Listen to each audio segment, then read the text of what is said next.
Alright, so I managed to get Elder Frenzy, Click Frenzy in this, so I'm over the 440 Heavenly Chips limit, so now it is time to do the first Ascension. I'm just going to quickly get a Sugar Lump.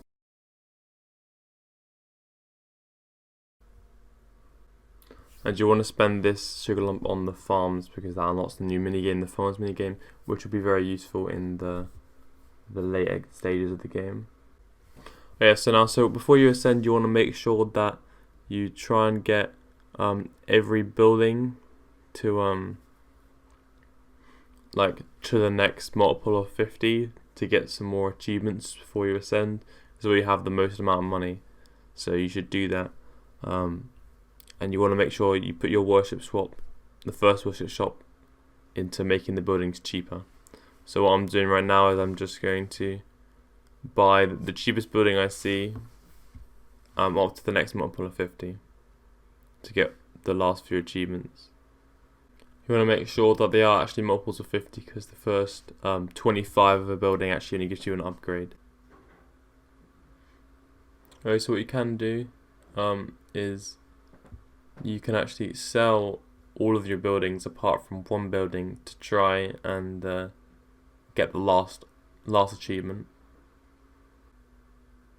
Oh, looks like we don't, but that's not doesn't matter. Alright, so now we're going to ascend.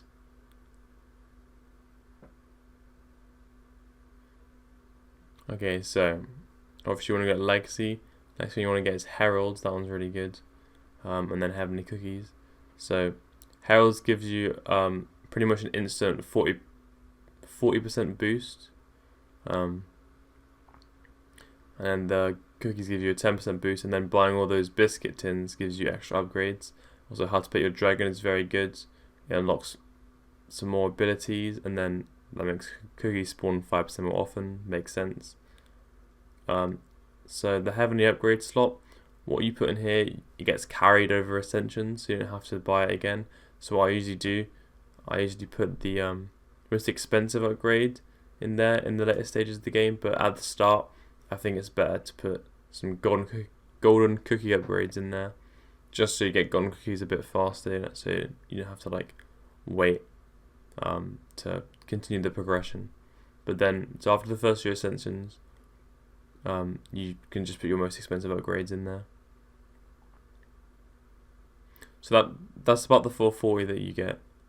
So now I'm just going to spend it on random things like you start with 10 curses, not the best. I'm just going to spend my money. Oh. There we go. So that now I've ascended, and you'll notice that once you get Heavenly Chip Secret and stuff, you'll start gaining cookies per second a bit faster. And you'll find out that actually, in a few minutes, you'll get cookies really fast, and you can ascend maybe tomorrow. So I just want to talk a little bit about the farm. So you just want to wait until you have a lot of money saved up, towards the end of your ascension, to start planting the plant.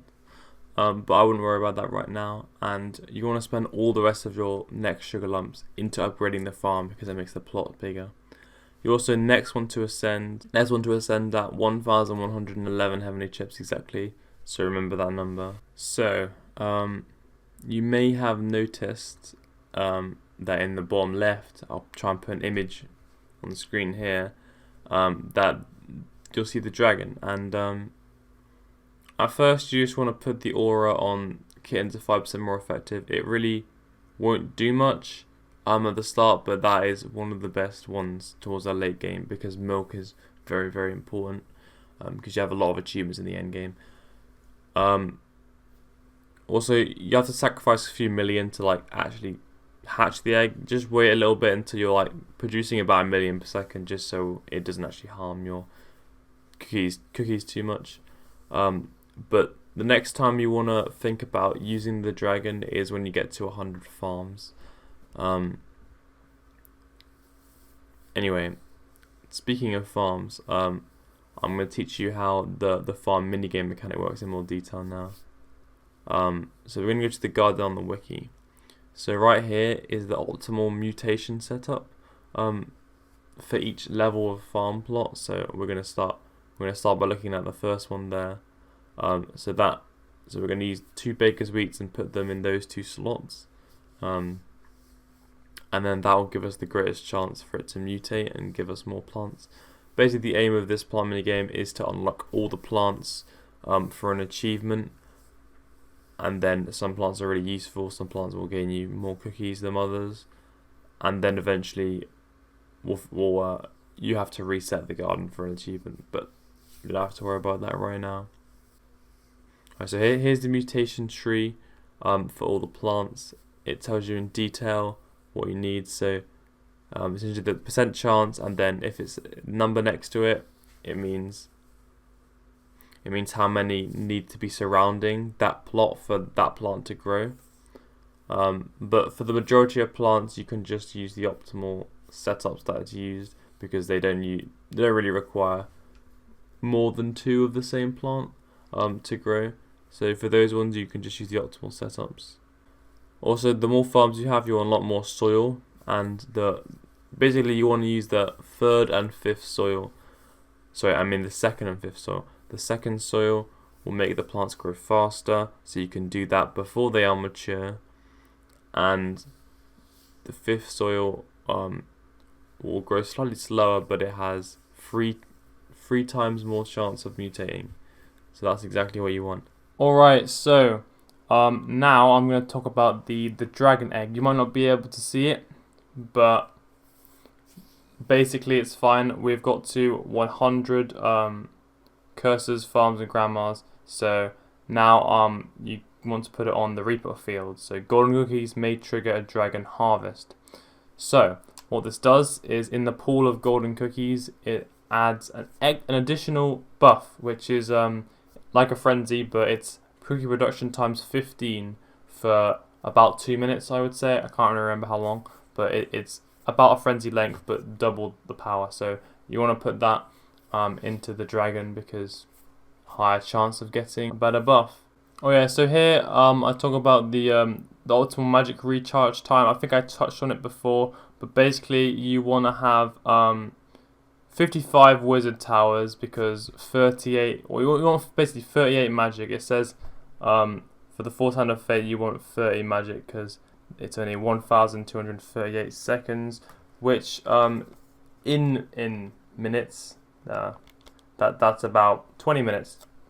So not too long, but if you wanted to, like, if you spend more than that, the time will go higher and higher, up to like over half an hour sometimes. So you really want to stay at the 38 optimal match magic, and that's why I do now. Like, even in the late game, you still want to keep that, just to speed up the game a little bit. Also, just want to say, this is how I'm putting the plants in. I use the optimal setup. We've got 2 baker's wheat. We're going to use the fertilizer to make them grow faster, and once they mature, we'll put it on the final one, the 5th one, to make them mutate. Okay, so here I managed to get the dragon harvest. This is what it looks like. We've got a cool visual. So yeah, cookie production times 15 for 2 minutes. For now, I'm using the clay on the soil, just because that makes the effects a little bit better. So I'm getting a few extra cookies per second, because each baker's wheat is plus 1% cookies per second. Yeah, at the start of the Ascension, you won't really be able to afford the plants very well. So just focus on planting towards the end of your Ascensions. And what I'm doing, I'm also on fancy graphics, just because when you're on sell all, there's like a red glowing thing, because accidentally I've sold the building instead of buying them. And now I'm just seeing if it's worth it to sell the useless towers, but it wasn't really that worth it. You just want to do that using click frenzies and stuff. So the next time you want to change your dragon buff is when you get to 100 shipments, so remember that. When you get to 100 shipments. And in the next video, you'll see what that does. It's called Dragonflight. It's one of the best ones.